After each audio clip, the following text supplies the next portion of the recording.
I have the pleasure and honor to present to you Dr. Dave Amos, who comes to us from California. He is an assistant professor in planning at Cal Poly San Luis Obispo. He got his PhD at Cal Berkeley and has been working with transportation research at the time. And a big reason why he is with us here today is because he's been doing extraordinary work with his YouTube channel, City Beautiful. How many of you have had a chance to check out videos on this YouTube channel? So about half the room, great. Hopefully everyone in the room will subscribe after today and will check out the amazing work that he's been doing. And I cannot possibly do justice to all that he does as a planner, as a communicator, as a YouTuber. I also have discovered today that he is a family man, and I don't know how he does everything he does, even having time to come out to Nebraska to talk to us. So I will hand over the floor to Dave, and let's give him a warm welcome. And we'll do 40 minutes, and then we'll do questions in the last 15 minutes. So let's give him a warm welcome, please. So thank you so much. Thanks for the introduction. So my name is Dave Amos, and I'm happy to be here in Lincoln. It's my first time not just passing through on I-80, so it's really cool to spend some time here. My research interests are around land use planning and active transportation and that kind of intersection. I like thinking about pedestrian malls, paths, the suburbs, things like that. I also do have research on YouTube, which I'll be talking a little bit about. It's part of my area of interest to think about how we can communicate planning to the general audiences out there. So for those who maybe haven't raised their hand, they haven't seen a video, my channel is called City Beautiful. I've been doing it now for just over 8 years. And I think I've got about 80 million channel-wide views at this point. It's found an audience, which is very exciting. And we'll talk about how I did not think that was the case in a minute. So this is kind of what I look like on the screen. I get YouTube comments. Sometimes like a video get like over 1,000 comments. And every once in a while, I try not to read the comments too much, but every once in a while, you get like a negative comment that really sticks with you, like it hurts. And I got one a little while ago, and it said, "I've been watching your videos for a long time, but this is the first video where you look old." And I was like, oh no. So that one has just been living rent-free in my head for months.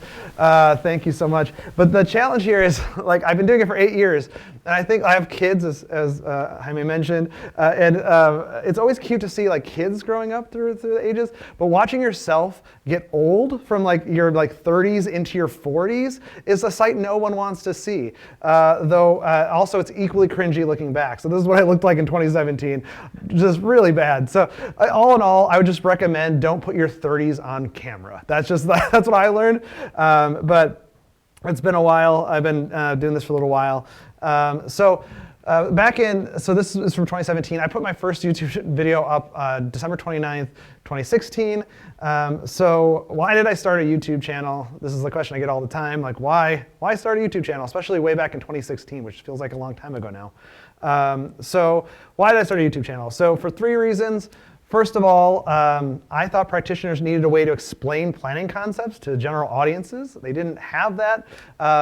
Back in 2016, there were just not a lot of city planning YouTube channels. As far as I could tell at the time, there was essentially no channels dedicated to city planning content. There would be the occasional like lecture like this one posted up online or something, or like a one-off video, but no channels dedicated to city planning. And it felt like it was a niche that maybe could be filled and there would be an audience for. And then I already knew how to generate content as an instructor. So I was teaching Planning 101 essentially at UC Berkeley, and all the stuff I was talking about just seemed like stuff that everyone wanted to know, or everyone could know about, and not just the folks in my class. So I thought, why not put some out there, see what happens. So the larger mission here is democratizing city planning education, right? Here in the United States, it's really hard for us to get information about our own communities unless we go to a university and take a planning class or something like that, right? They're just not something that's often taught extensively in high school or middle school. And again, prior to 2016, there just wasn't a lot of stuff up on YouTube. YouTube's a big platform for learning and content, right? There's 2.5 billion users on YouTube. It's a pretty big space to be in, and you can post now short form as well as the long form content.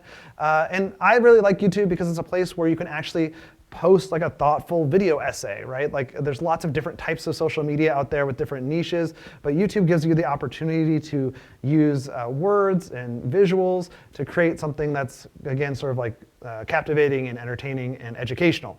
So lots of sort of opportunity to grow, so that's where I decided to post the videos. My first ever video was why do so many US cities have gridded streets? So this was a little bit of an urban design video. I thought it was just like an interesting little topic, and I was like very hopeful, right? It spent 4 months making this video. I was like, this is a good one. It was like 4 months to make a 5-minute video, and I launched it, and nothing. Nobody watched the video. I was very sad. So it took me months and months and months of posting videos. I promised myself I would make 1 YouTube video per calendar month, even if nobody watched. And 8 years later, I've never missed a calendar month. So every single month, at least 1, many times 2. And it took me about 10 months of posting videos. And I was like probably like a dozen videos before I started finding an audience. So things started to take off. And that sort of leads me to the first major topic for today. So I want to talk about 3 topics. First, the rise of city planning content online. Just talk a little bit more about what that rise was like and why. I want to talk about free choice learners, as well as everyone else who might want to learn something about city planning. And then teaching on and with YouTube and the lessons I've learned over the last 8 years teaching on YouTube and how we can take that into our careers as planners, as well as how we think about teaching in the classroom. So those are the major points I want to talk about, but I'll start talking about the rise of city planning content online. So of course, now for those of you who might watch city planning videos on YouTube, you know that there are many options out there, but there weren't back in the day. And the rise, I think, was fueled not just by like people posting the content, but people being interested in the content, right? It's most important, like, again, if you post a video but nobody's interested, doesn't matter, right? But we're seeing lots of interest. And this is, I'm sure people have seen this graphic. This is the median sale price of houses in the United States over the last few decades. We're seeing rising housing prices, right? All of a sudden, we're in a housing crisis. And people are starting to realize, oh my gosh, like maybe we should care about how cities are planned and how many houses we have in our community, right? We're seeing a slight increase, not a slight, a substantial increase in pedestrian fatalities. So people are dying on our roadways, even as we sort of are seeing that more and more people want to walk and bike. It's now becoming more dangerous to do so. So that seems like, another problem that could be fixed with city planning responses. During the whole COVID-19 pandemic, we were also seeing Black Lives Matter protests, all sorts of protests around social justice and equity. We were realizing that our cities were like socially inequitable and systemically that way. So lots more also to think about. Again, we have these challenges in our urban lives. Maybe planning could help solve that. In response, we saw a rise in folks sort of thinking about the YIMBY movement, right? Yes, in my backyard. So for those who don't know, NIMBY is the term that we most frequently talk about, not in my backyard. So that's folks who don't want to see new development, often housing development nearby. And that's one of the contributors to our housing crisis. So we're seeing that like more and more people are wanting to say yes in my backyard. So all of these things are happening really in the last several years. And as people became more aware of these issues, I think that they went online to learn more about these problems as well as what they can do about them. And so I just so happened to kind of be in the right place at the right time, posting the right videos, and it started to pick up a little bit. And not just me, we saw lots of channels, like I mentioned. So there's RM Transit up there, who actually, I should change this slide because he just announced his retirement from YouTube after 10 years, like 8 years or something too. Not just bikes, City Nerd. One of my favorites is About Here, which is a fantastic channel. But I mean, every single day, practically somebody's like, hey, have you heard of this new YouTube channel? Have you heard about this new city planning YouTube channel? Which is fantastic. We need a diversity of voices in this space. Truthfully, even more diversity than what exists now. And we're developing more and more messages to reach more and more people as this, we're seeing, again, these problems get a little bit worse. We're also seeing more interest in solving them, and this content is sort of there. So it's been really interesting to sort of see this happen. But I do want to give some respect to the folks who were doing city planning content that wasn't on YouTube, that was also sort of helping propagate this rise. The first one is memes. Memes really predated YouTube, and they were the way that we sort of shared some of this stuff. I love this one because I feel like we just had a conversation about this with grad students over lunch. Like, I live in a small town or ex-urban sprawl, right? Like, people cosplaying as country basically, but they actually live in just like sprawl. But one of the major purveyors of memes, it was the group NUMTOT, so New Urban Memes for Transit-Oriented Teens, really propagated a lot of these. They also started up around the same time as I did, around 2017. And you can see, this is on Facebook. It has nearly 230,000 members. They're also all over Instagram and stuff. And they're obviously not the only meme account anymore, but they're one of the OG planning meme accounts. And they really help spread some of these planning memes. Of course, there are podcasts. One of my favorites is The War on Cars, but there's lots of really great podcasts out there right now. So not just audio-visual, but audio on its own. Twitter, X, also has a lot of great content, though in recent times, we're seeing that the conversation is really moving to Blue Sky. So if you're interested in sort of up-to-the-minute information on social media about what's happening in cities, I'd recommend Blue Sky at this point. This is one of my favorite accounts. He live posts like NIMBY meetings.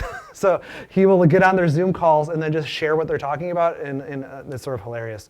So yeah, lots of people doing lots of work on different platforms. I just wanted to acknowledge that. Like, it's not just happening on YouTube. But in a lot of ways, because YouTube allows us to sort of talk a little bit more and add nuance, I think it's a good fit for city planning content, and that's why we've seen a lot of success. So that was sort of the rise of city planning content online.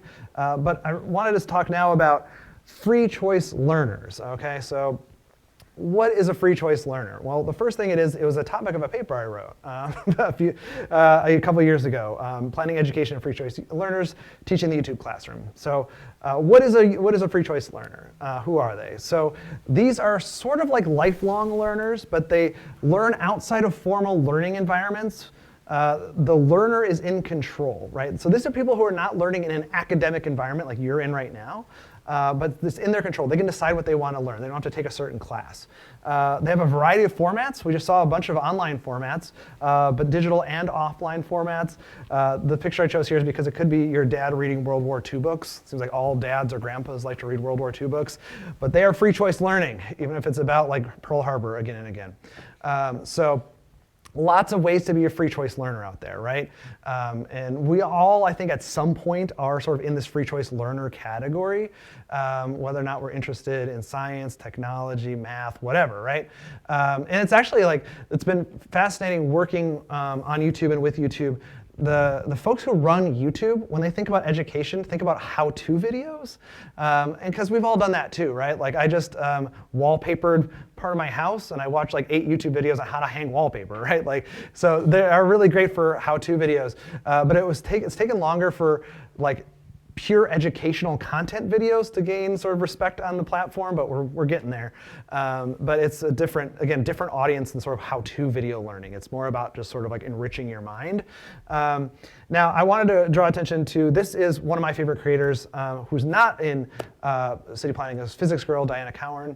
But I wanted to bring her and sort of non-city planning content to the fore for a second, because in the sciences, there is an entire field dedicated towards science education and science communication, it's called. You can major in science communication in universities. So they have a whole set of classes and research dedicated to how best to communicate difficult scientific ideas to the general public, which I think is fantastic, right? I wish we had planning communication as a field of study. How fantastic would that be? Because planners are communicators. Unfortunately, these are my students, but this is often how planning education and communication works, right? You're at a community workshop, and then the planners have to give like a 30-minute preamble conversation about the plan they're working on and the background of the, whatever, if it's transportation or downtown redevelopment or whatever. So we don't have that same sort of focus. So a lot of the research I had to draw from in the paper I was working on was from science communication, because we just don't have this body of research. We're very practical and practice focused, but we don't have the same sort of communication backgrounds. So the research questions here were, is YouTube an efficient way to reach free choice learners? Like, is this the right platform? And then who are these planning focused free choice learners, right? Like, we know that they're out there, they're watching the videos, but who are they? So I did two methods to figure this out. So first of all, I just did a viewer survey. I do a viewer survey every year to see sort of what the audience is like, what they want, that kind of thing. And then I also use the YouTube analytics platform, which is incredibly detailed. I don't know if folks have YouTube channels, but you can get down pretty specific, video by video, with like all sorts of data.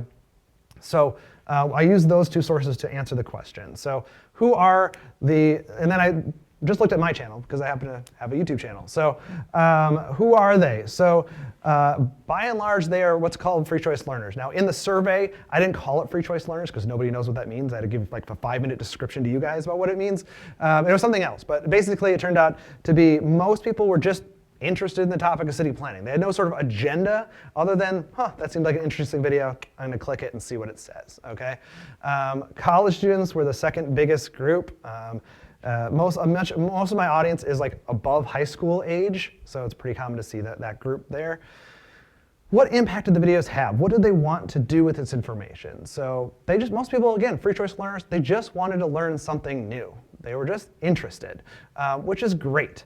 But I love to see the longer bars below, right? Like more community interest. That means that maybe they're going to learn something and take that information into their communities and do something with it. That's really cool, right?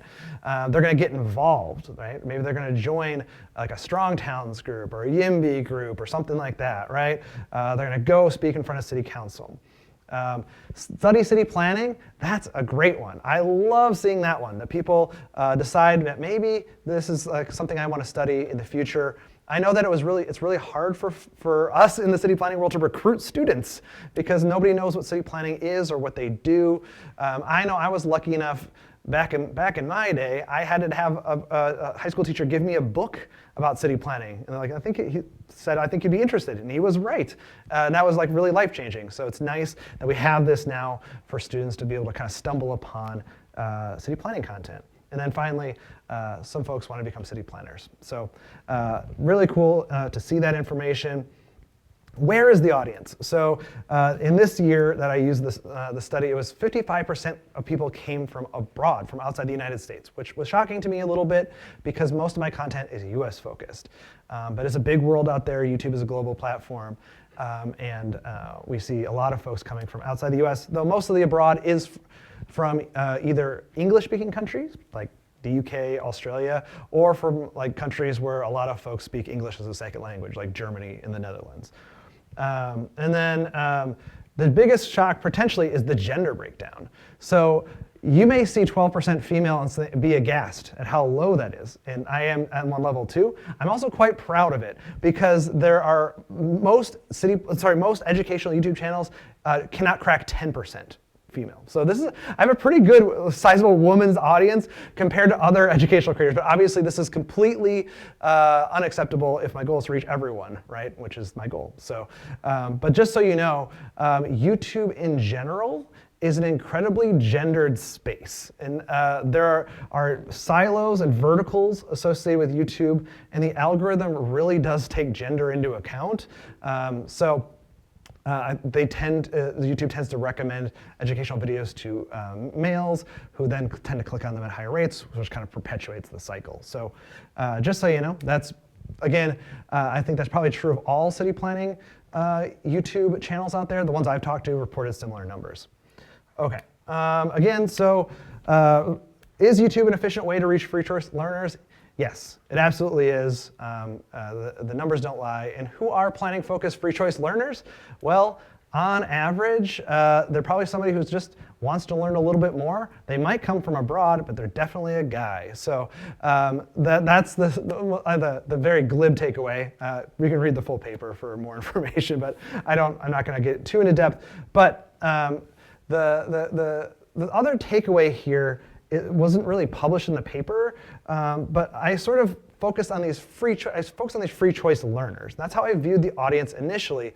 But like as the years have gone by, I started to realize that that's one label for my audience, but there are lots of potential audiences out there for this content. And it seems really simple when you think about it just as one audience, right? I am providing education to free choice learners. That seems like a very simple relationship. I'm an educator normally, like I'm a college professor in my day job. So providing education seems like a very simple thing, but what kind of message are you providing to folks who are YIMBYs or are advocates or are public officials, right? All those different audiences might want different content, right? So it sort of led me to a little bit of an existential crisis where I'm like, what is the point of this channel? Like, what am I trying to do here, right? Am I just simply here to inform? Do my videos need a call to action, right? Am I here to convince somebody? Am I here to radicalize somebody, right?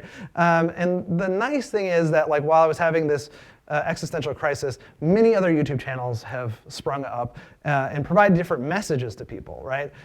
When I started, like I mentioned, there was really nobody else in the game, so I felt like I had to do everything for all audiences. But luckily, with so many more YouTube channels out there, I can sort of focus on what my strengths are, and then we can sort of I've talked to other, like Jason from Not Just Bikes and Ray from City Nerd. We all sort of like talk about our respective niches, and we're able to do this. So I would consider myself to be on sort of the broad end of the funnel. I'm here to sort of provide your first experience maybe with city planning content, right? Like I'm not trying to radicalize anybody directly, but then you maybe check out a video or two of mine, and then you go further down, and pretty soon you're like orange pilled with Jason and Not Just Bikes or whatever. So we all have our sort of different audiences, but it is something that like content creators think about quite a bit. Is like, what is the point? And that's true, I think, amongst city planners in general and city planning academics in general. Like we don't just do research for research's sake. We don't just do teaching for teaching's sake. We're all here to make the world better, and that's even true with YouTube city planning content, even if it's a small bit of impact. And I just wanted to highlight here, like it's now a political movement, right? Like it's not apolitical to just provide education to folks who are interested, right? There's been all sorts of recent successes around city planning lately that's come about thanks to a lot of this sort of radicalized online activism. These are all things that are sort of happening, at least in my neck of the woods in California. I mean, I can't believe that in the land of NIMBYs, we have our governor of California with a sign that say more housing faster. Whether or not that's actually happening is a debatable topic. But the fact that sort of the YIMBYs have won, they captured the governor's office. So I'll just say, like, we're sort of, again, working with so many different audiences and goals, and it's political, and it's kind of a fun space to be in right now. So, all right, 2 topics down. Let's talk about the third one, teaching on and with YouTube. And the thing that you guys got to know, first of all, is how YouTube works.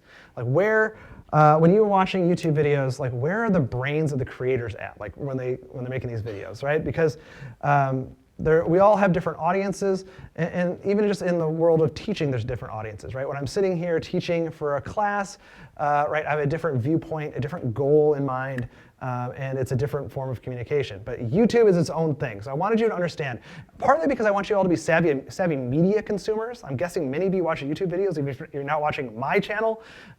So it's helpful to understand what these creators are thinking about, just to be more savvy.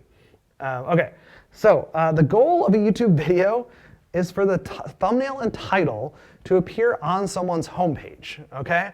So You can subscribe all you want to YouTube videos, like YouTube channels, but I guarantee you that 99% of you never check your subscription page, okay? Like, I don't know, maybe, I don't know, some diehard subscribers out there, but in the end, like close to 90-something% of my clicks to my videos come from the homepage.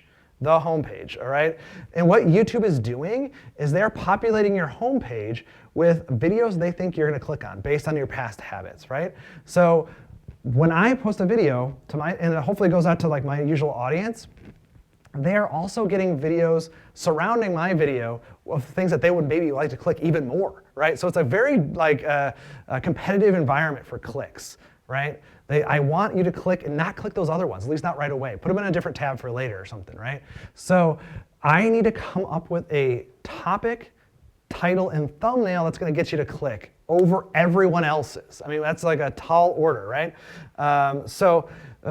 It's a lot of times these days, creators are actually developing titles and thumbnails before they even write a lick of the script, okay? They're just sitting down like Mr. Beast, I'm sure we're all familiar, will sit down with his team for hours and hours just generating titles and thumbnails, and then they figure out if they can actually make that video. But they first figure out what will like 60 million people click on, and then they will make the video around that concept based on the title and thumbnail. And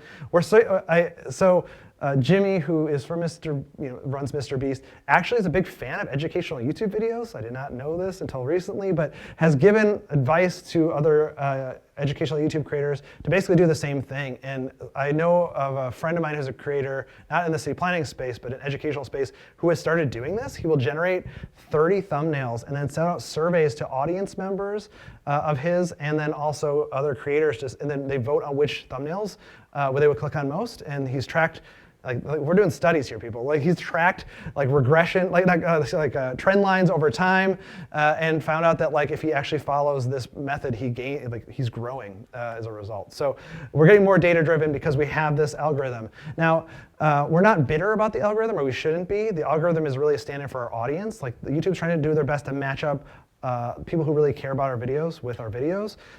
It's just like we got to do our best to make sure that they click. Okay. So as a result, the balance becomes, how do I pack as much educational content into like a 10-minute YouTube video as I can, right? Like I'm an educator, like, all right, I'm a professor, I care about this stuff. I want you to get this, like, your money's worth. Like a lot of times try to think about how can I like just maximize the amount of like content I can get into your brain in that period of time. But I also have to make sure you're entertained enough to watch through the end, to comprehend it, right? Are you interested enough to click in the first place? It's a really tough rope to, tightrope to walk on. Yeah, it's constantly our battle as educational creators to figure out how to keep you entertained and wanting to come back, but also learning something and feeling good about that. So it's a tricky thing. So what kind of content works on YouTube in the city planning space, okay? And I want to tell you guys this because now you'll understand why we do the same kind of videos all the time, and also why you need to listen to your professors, because they fill in the gaps that are harder to fill in, right? They fill in the boring stuff that doesn't do well on YouTube, but we still need to learn about, right? So YouTube lesson 1, people don't visit YouTube to be bummed out. Nobody wants to go on YouTube and say, I want to feel sad. In 10 minutes, I want to be way sadder than I am right now. So let me click on this video, right? Nobody does that. But that makes it challenging, right? So issues like poverty, systemic racism, and violence can be difficult to draw an audience, right? Like it's hard for me to talk about that. I usually have to do like the parent thing where you like make a really good spaghetti dinner, but then you hide all the vegetables in there, right? Like see the kid eats the yummy, spaghetti meatballs my favorite, but then they're actually getting nutrition. So that's kind of how I don't usually lead with like, now we're going to talk about systemic racism. It's more like we're going to talk about this cool topic, but like also just so you know, there's systemic racism in there. So that's like if I had no concern over the algorithm, I would be doing way more like justice first stuff, but it just doesn't. And it's like, I don't know if I haven't cracked that code, but it seems like, again, from talking with others, nobody's really cracked that code. So it's just a tricky topic. Another big one is climate change. So some channels have cracked it, like Climate Towns has been doing it pretty well. but it's generally trickier, right? Because inevitably you still have to talk about the fact that we are sort of facing this like global climate crisis, right? And it's like, again, people get kind of like overwhelmed with that, like what do I do about it? And so it's a harder topic to discuss. Doesn't mean we shouldn't do it, doesn't mean I haven't tried to do it, but it's just one that like takes a little forethought. Okay, another type of videos that always work is housing is good and cars are bad. Okay, everyone wants to hear this message on YouTube these days. Okay, if I'm like, man, I got 3 videos in a row that are just bombing. Let's go back to this well. All right, let's do a video about how cars are bad again. Right? People will watch that one because at this point. Again, I'm 8 years into this, into my YouTube career, and I now have an audience that is very receptive to those ideas. Like this is no longer radical, and people want to hear variations on this theme, right? It's like playing the hits. Housing is good, cars are bad. That's why you see, I mean, probably so many videos from so many channels that are essentially boiling down to that sort of concept. So we, again, amongst city planning YouTubers joke about this a lot. There's only so many ways we can say housing good, cars bad, but we still find new ways, right? So like I did a video, what happened when they banned cars. This is about a street in San Francisco, Market Street. This one got 1.5 million views. Just like, all I had to do was basically write the word no cars. They're like, all right, we'll click on that one, right? Easy to do. This one, the reason our streets switched to cul-de-sacs. Oh, cul-de-sacs bad, right? Bad car infrastructure. That one got 4.5 million views. Like, okay, you want to talk about cul-de-sacs? You know, it's easy. Housing one. Why did we build high-rise public housing projects, right? The projects, 1.5 million views, that was no problem, right? People are curious about housing, especially they're curious about public housing now as we sort of deal with the housing crisis, right? Like, oh, is public housing coming back as an idea?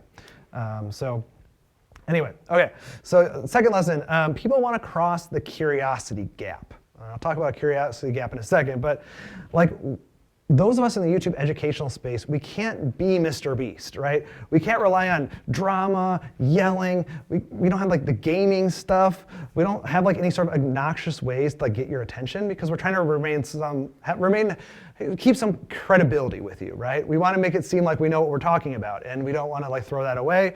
So the biggest time-tested psychological trick we have is curiosity gap. Okay, so that's the space between what people know about a topic and what they don't know but are curious to learn more about. And my favorite curiosity gap moments are like when you come across a video, like title or topic, where you're like, I didn't even think to ask that question, but now I need to know the answer, right? That's a classic curiosity gap type video. So I'm guessing some of you have experienced that, but next time you feel that, you're like, oh, that's the curiosity gap. That's in place. So I did a video on gated communities. Are gated communities bad for cities, right?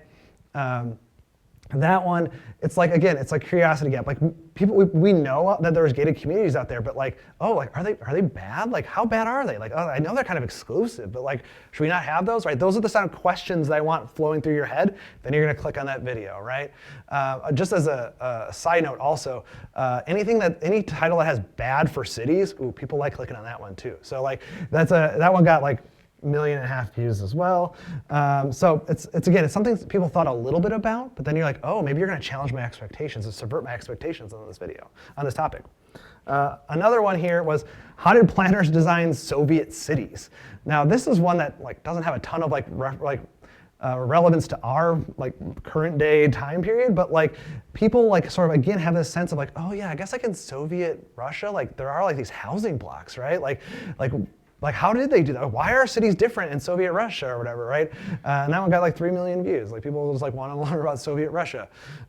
So those sorts of curiosity gap ones are always like really like fun to make and fun to watch. And sometimes they're like more applicable to our current day situation, but always a good opportunity to educate. Third and final like kind of lesson for what works on YouTube is people love extremes and absolutes, okay?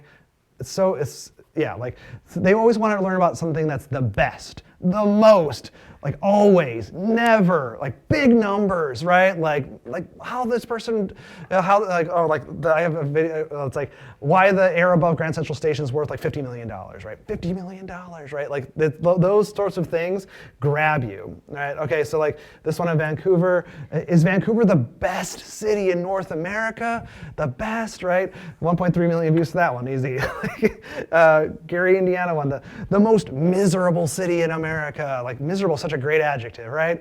Miserable, 9 million views for that one. Like, so it's just like, and I just want to say to all the Gary fans out there who haven't watched this video, that's not I quoted somebody else. It is a rough town. My wife actually grew up in Gary, basically. So, but it's not. I didn't like. I'm not proclaiming that to be the most miserable city, but it works for the title.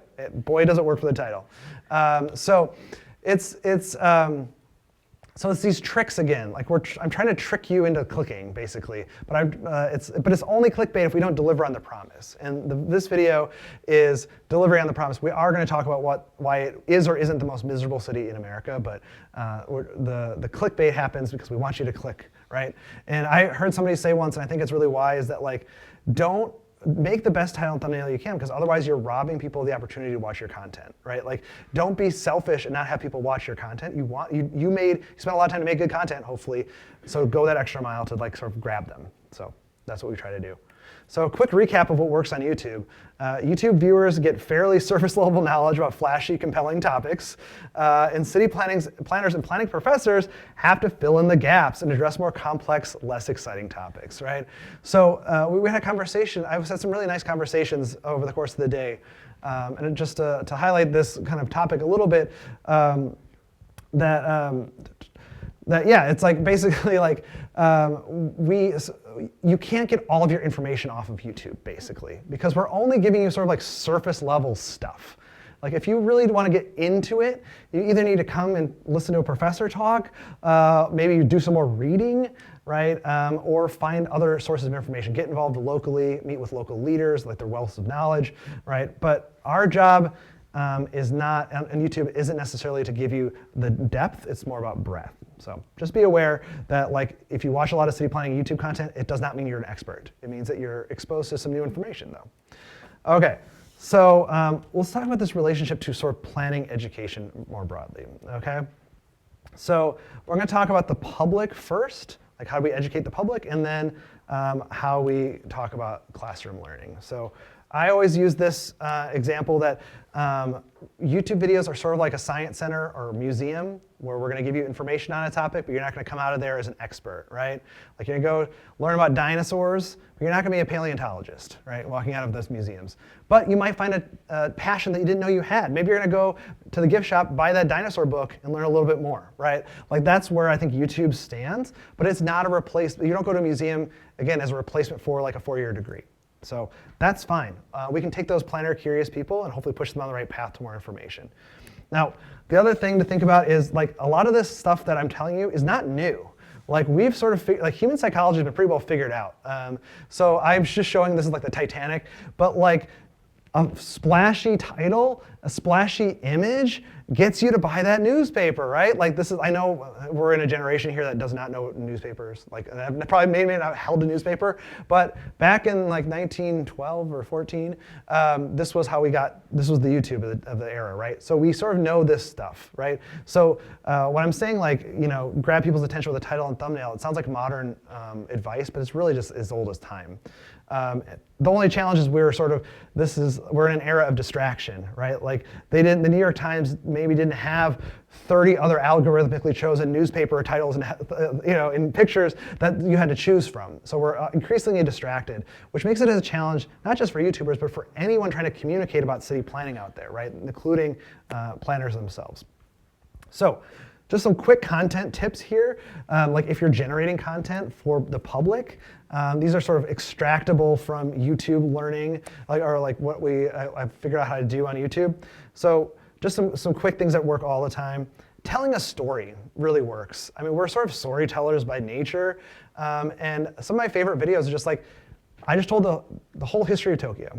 And like, because chronology is a really great structure for storytelling. Just this happened, and then this happened because this happened, right? Really works well, and it's something planners can do because planners often deal with history quite often, right? We're sort of, I always think of cities as just kind of accumulated history or accumulated past decisions, right? So telling that history can be a really good way. Minimizing jargon. I posted this is my old YouTube set, and I just posted this because it's just me sitting on my couch in my living room, right? How would you explain a piece of information in a way that you could just be explaining it to your friend in your house? The whole thing is like, oh, how would you tell your mom about it? And like, my mom's pretty smart, thank you very much. Like, I don't need to dumb it down for my mom, but like, how would you talk about it with your friends, just like who may not be like super interested in planning? That's how I like to think about it. So just sitting on your couch, talking to your friends, make sure you're sort of at that level of language. Find a hook if you can. Like, we as planners tend to put the most interesting things last when we're talking to the public. We're always starting with like, hey, welcome to this community workshop. We have to update this plan. Let me tell you about the 3 statutes that we have to fulfill, that the state requires us to, blah, blah, blah, blah, blah, blah. Then we eventually get to, now we want to hear your feedback on bikes, right? So finding a hook, sometimes starting with like, why should I care first? And then getting into the logistics of it can be better. This is a screenshot from, I did a video called How to Split a City in Half. And it was about when the Cold War, Berlin got split into East Berlin and West Berlin. And previously it had been like one contiguous city, right? And they split it down the middle. And when I was doing this video, I thought the most interesting thing for me was, how did they split the subway network in half? Because they had subways going up from East and West Berlin because it wasn't East and West Berlin at the time. Then they put up the wall, and I thought that was the most interesting thing. So the first thing, when you watch that video, the first thing you're gonna get from me is, here's how they split the subway system in half. I didn't go into a whole 10-minute thing on like the history of the Cold War. I just told you, when they put up a wall, here's what they did with the subway. So put that first. And then show something new. What I like to think about here is like, video is a cool medium, right? So if we're using video to talk about planning topics, show something that's never been done before, because we don't have a ton of video content still about city planning. So this is for my video on level of service, so like measures of delay at intersections. And I've never seen anybody actually like demonstrate like what the delay looks like. Right? There's like tables that say like, oh, it's level service C if the delay is more than 30 seconds and the blah, blah, blah, blah, blah, right? But I just put it up there in video form. It's one of my favorite things, when we can take video and use it to show something new. And then make it relatable. This is a video on corner stores. And I think a lot of folks live near corner stores maybe, or have experience with it. And this is about US corner stores. And every European crawled out of the woodwork to tell me about their corner stores, right? So like, people like to, again, talk about the things that relate to their lives, even if it wasn't directly about their corner stores. So we all have our own experiences. We love it when people can tap into that, or are interested in that, or speak to that. So just making it relatable has really been a successful for me. My last one is, it's controversial, but people like maps. I feel like I was told in my planning programs, like, maps overwhelm people. We have a map literacy problem. And to a certain extent, yes, there are people who don't always get maps, but I have talked to numerous creators that when we throw a map up on the screen, people really like it. And you can leave a map up there on a YouTube channel for a long time, and people will really take time to think about that map. In the YouTube world, generally more cuts are better because we have short attention spans, right? Like a Mr. Beast video in the first minute will cut every second and a half. Like they cut to keep this momentum going. And in general, I don't like to have anything on screen for longer than 10 seconds, but you can leave a map on screen for like 30 seconds and people will not click away. And now part of that's maybe they're trying to understand the map, but in general, they don't leave. Like they'll stick with it. So maps, I think, are just like super information dense in a good way, and they're visual. And when you're talking over them and explaining them, there's a lot of learning that happens there. So I see the geography teacher maybe nodding, but anyway, I love maps. People like maps, I think, more than we give them credit for. All right, so last little topic here is just, should we use videos in class? And this is something we talk about as professors a lot. I'd love to hear your thoughts on this afterwards. As students, should we use videos in class? When my students come into my intro planning class as freshmen, most, if not all of them, have watched some city planning YouTube content coming in, like the majors, right? People from my major. So it's interesting because they come in with this like surface level knowledge of a lot of different topics. But they're also, they've been exposed to all these videos. So how much should we show videos? How much do we sort of assign videos, show them as supplemental content? It sort of relates to sort of planning pedagogy. And I think that planning videos are strong because they have high information density. Like I can take the content of one lecture and jam it into like a 12-minute video, and it works pretty well. Like if you actually distill the content of a lecture and focus every little word and like put all the graphics just the way you want them, you can really get that pretty dense, but low interactivity, right? Like you can't really do anything but comment or thumbs up a video or whatever, right? But I would say I think that they're great as like supplemental materials. Like I don't personally like using them as like primary texts to assign to folks. I also think that they work great, and I encourage all planning professors to do this. If you use one of my videos, critique the heck out of it. Like have students like sit down and actually think about what that person is saying. Like again, this information literacy and like being like critical thinkers about what we're watching should apply to these videos as well, and they can engender like a really good discussion. But I think in my last minute here, I'll just say that and I'm maybe sensitive to this because I'm a YouTube creator and a professor, but I feel like our students come to the classroom for an experience different than they can get online. And we're increasingly sort of sensitive to this. The more that they can learn online, the more they're like, well, if I'm in class, I want to be doing something different. And I find that every time I create a video that cannibalizes part of my lectures from like my intro class, I find that as an opportunity to rethink how I'm teaching and teach it in a more interactive way that lets students feel like they really like are getting their money's worth being in class. So I think they can be sort of good, sort of yin yang, two sides of the same coin. But I'll just stop there and sort of see what questions you have. But thanks for having me. That's a little bit on YouTube and city planning. Thank you so much, David. Masterfully done, and I love that you shared so much of your passion of your own story and how you came into being a YouTuber as a professor, and also demystifying for many of us how YouTube works, and all of the tips are very much well received. And as a planning professor here at UNL, we're always very excited to feel like we might be recruiting some undergrad students to think about perhaps pursuing a master's degree in city planning. So now I want to open it up to the audience for questions, and I'll walk around handing over a mic to whoever has questions. So any of you are free to ask away. Question here at the front. Hi. In the planning class that I'm taking, Yeah. we have to do a video. As a graduate student, I have to do a 15-minute video. Wow. I have 2 weeks to do that. Now, you said you took 4 months. Not anymore, but my first one did take that long, yeah. Any advice you can give me for making one? So I would say, I don't know if this is you, but when I hear about students making videos, they tend to get hung up on the like craft of making the video, like how do I film this and all this stuff. But for me, like the longest period of time working on the video is just researching and writing. I would encourage you to write the whole script out as best you can, because then after you have the script, it comes a lot faster. You just have to record your voice, throw some images up, and it feels almost like you're putting together a PowerPoint presentation. That's how I recommend to you. Or like get in front of a camera and just recite some of it, intersperse some visuals, and it goes, you can crank that out pretty fast, but you don't underestimate how long it takes to like write the thing. But putting that up front makes the whole rest of the process go a lot faster. Okay. You got a question over here? Question here.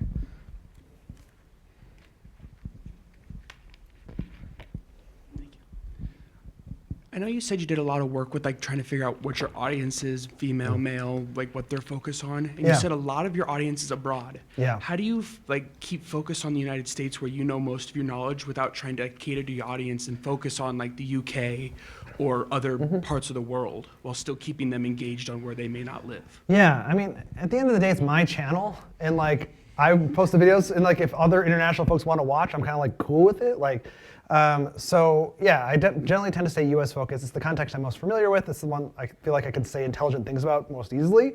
I will say I do try to sometimes throw my international folks a bone by doing some international videos, but because I have this gap in knowledge, I will it either takes me longer, so I have to find time to like do more research, or I'm like finding somebody in that country or city who I can bounce ideas off of or sort of make sure I'm being correct. So it just requires more effort on my part, but sometimes they're really cool videos. But I always want to make sure that I'm trying to do, every time I'm talking about a place generally, my success, I feel like I'm successful if people from that place say, oh, you captured it correctly. It's just harder to do abroad, so I just have to make sure I'm doing it extra work. But yeah, I appreciate the international audience. I want to do videos, but also international means everywhere outside the United States, which is like 7 billion people living elsewhere. So I can't get everywhere. So I do my best. But yeah. Other questions in the back?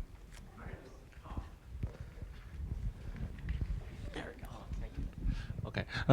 You said you have done YouTube for almost 8 years. Have you ever got tired of making videos? Because I think you have a passion, but yeah. But if you have done this thing for like 8 years, you will get tired and get bored. So I still love making videos. I always like joke, like even if like nobody was watching, I'd probably still make the videos because I just like the process of making the videos.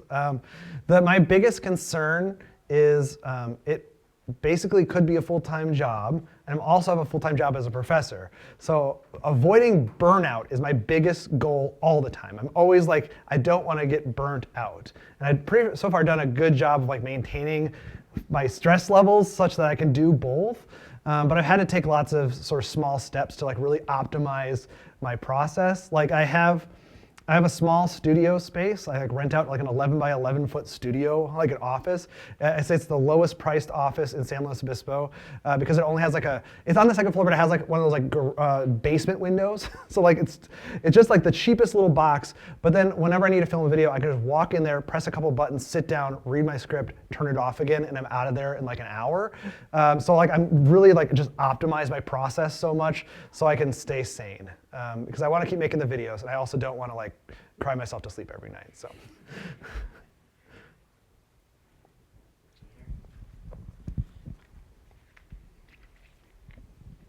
So this is less of a question about your YouTube channel experience, but more about your urban planning. Yeah. So I'm kind of just curious, as seeing this is your first time in Lincoln, Yeah. kind of what your perspective on kind of like the urban fabric is here, because I'm not from here either. I'm from Dallas. Okay. And so this is kind of a newer experience for me, and it's been interesting kind of just learning, getting used to the urban fabric around here. So I kind of just want to ask you kind of what your first opinions were of Lincoln as a Before you give up the microphone, can I ask you, because I think I don't have a good point here about comparison, what were your initial impressions? I kind of thought, since, Dallas is kind of just 90% asphalt, Okay. it's kind of, I like it here a lot more. It feels a lot more community oriented. I lived in kind of a suburban area where most people do. I didn't really have access to a lot of transit or biking options. And I've kind of found this is a nice change from the, having to drive everywhere where I was used to before. So it feels like a nice sized city and there's a good community here, is what Yeah. you're saying? Yeah. So obviously I've been here for, 30 hours. So you have a better sense for the space than I do. And I can talk a little bit about, I walked around downtown yesterday for a couple hours. And I guess like the built form stuff that struck me, and it didn't surprise me, it just sort of like you guys have a lot of wide one-way streets, right? Meant for getting people in and out of the city as fast as possible. A whole lot more hotels than I expected. What I now understand is mostly for game days. I know you guys are big in football, I get it, but it seems like a lot of infrastructure is designed around football, which I didn't realize would be the case. And I really enjoyed the Haymarket. I think there's a really cool, historic district there that you guys are sort of nurturing. So lots of cool stuff. So lots of not so great stuff that I was expecting that lots of cities have, but also some really cool stuff. So I don't have more insights than that. I hope to walk around more tomorrow because I do really enjoy when I'm in a city for the first time, like taking time and getting to know it. So if anybody has any sort of places I should check out, let me know. Okay. Thank you. Yep. Other questions?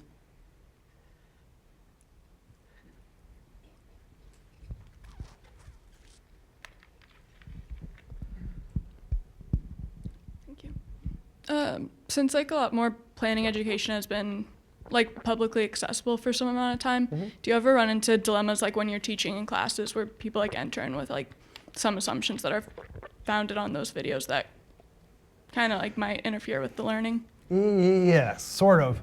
I get a lot of students now because I teach the freshman intro planning class for the majors, right? And a lot of them are like big into, like they were found their passion. They watched like every YouTube video known to man on these topics. So when we're talking about a topic like zoning, they'll be like, oh, what about this? What about this? And like they'll talk about these topics that were talked about in YouTube videos, and I'm like, great. But we actually just really need to know the absolute basics, like the most boring stuff that planners need to know. And I just feel like sometimes I'm like killing their dreams a little bit. Like, yes, I do want to talk to you about this like very cool specific thing that you learned about in this YouTube video, but first we just need to know what a use table looks like, you know. So a lot of that happens where I think that in the first term they like start to like realize, oh, like this is like also just a profession, and it's like not all like YouTube fun stuff. So I don't think it gets in the way. It just like they sometimes I think it's almost harder for them in that first class than for somebody who hasn't really watched a ton of this stuff, because they're just sort of more open to like, oh, okay, we're just going to learn about city planning, as opposed to like having these expectations about this is the kind of stuff we're going to learn about.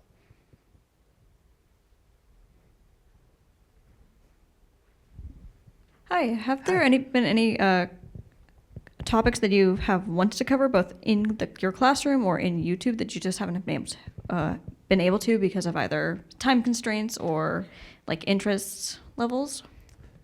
Yeah, there's always like a list in my head of video topics that I'm like want to do, but like waiting for the right opportunity, if that makes sense. Like there's so many like cities out there, like abroad, for example, that I would love to do, but I'm like, oh, I just want to like wait till I'm actually there. And then it's just, I don't, you know, then COVID happened, and then like, you know, it got to be hard to travel. So there's lots of those types of things. I've been wanting to do a video for a long time on like urban wildlife, and I just don't know why I haven't pulled the trigger on that one. I want to do a video, like sometimes there's videos I want to do that like another creator did it better. Like I wanted to do a video on like wildlife overcrossings. There's a new one going up in LA, but then the channel Practical Engineering, I don't know if people are familiar with that channel, did an excellent video on that. And I'm like, all right, done. Like I don't have to do that one. So that happens. In terms of in class, no, I pretty much get to talk about what I want to talk about. So like I don't have that sort of problem. It's just, again, like for YouTube, it's much more calculating about like the exact topics. But I always have a running list of just like when I get the chance. Yeah. We have 4 minutes left. So any last burning questions here? So you mentioned the difference between teaching on YouTube and teaching in a classroom. And in a classroom, you're going to have more opportunities to do like activities and more kind of hands-on things. And YouTube is definitely more democratic than like TV, for example, because you have a comment section. Yeah. But it's still very much like a one-way, you're pushing information out to viewers. Do you ever play around, and I know YouTube's your second job, but do you ever play around with like a Discord or like Patreon or like other, I don't know if you have those, but if there's other ways that people can kind of provide Yes. more input on what they'd be interested in seeing or things like that? Yeah, I do have a Patreon. I didn't have one, like people asked for it. I wasn't like out there looking for it, but enough people asked for it. I set one up. I do also have a Discord, but it's only for like Patreon folks or people who are subscribed to Nebula. Mostly just like to keep out, like I didn't want it to be too big because I don't have the time to moderate like a large Discord server. So there's a barrier to entry there, but it is helpful for me because the folks who are on there I can bounce ideas off of, or they can have a more in-depth discussion with me. So that is helpful. And honestly, like I don't really read YouTube comments, except for maybe in the first hour I will read them. In the first hour, you usually get your like true believers, like the people who are going to say nice things about you and not like say that you're old, for example. And then they're also going to be alerting you to if you like screwed up a fact or like something's wrong with the video, like, oh, there's like, you know, whatever, some sort of technical problem. And then I can go and pin a comment and be like, oh, I'm so sorry, I missed this thing or whatever. So that's helpful. But beyond that, I do not read any of the comments. And there'll be like 1,000 comments because they're just like, I could spend all day reading comments, and they don't really add any value, but the Discord group is helpful because then I can actually bounce ideas off of folks and they'll like get back to me with thoughtful ideas and things. So it's about managing my time, right? So like I gotta be sure like as valuable of impact, interest as possible, and not so much like just the crowds like saying you're old, so yeah. Thank you, David, so much. Yes. I want to plug in one last thing. I would be remiss not to use this opportunity to do this. There is a UNO alum by the name of Stephanie Rouse who works with a co-host, Jennifer Hyatt, who have had an amazing podcast called Booked on Planning. How many of you have listened to that podcast? A few of you. So today, we're trying something new as part of the Hyde lecture series. We actually had 2 amazing graduate students who took the time to get trained on how to use the podcast studios that are available to all of us at the journalism school. And we took time with Dave to talk to him about his career and ask him more in-depth questions, which we will at some point in the near future make available to you all. And hopefully this experiment goes well because we would like to do that with all of our guests going forward as a way to give you all a little bit more of an intimate view about the work that each of our guest lecturers gives us. So just wanted to plug that in. If we could give one last round of applause to Dave for everything he shared with us today.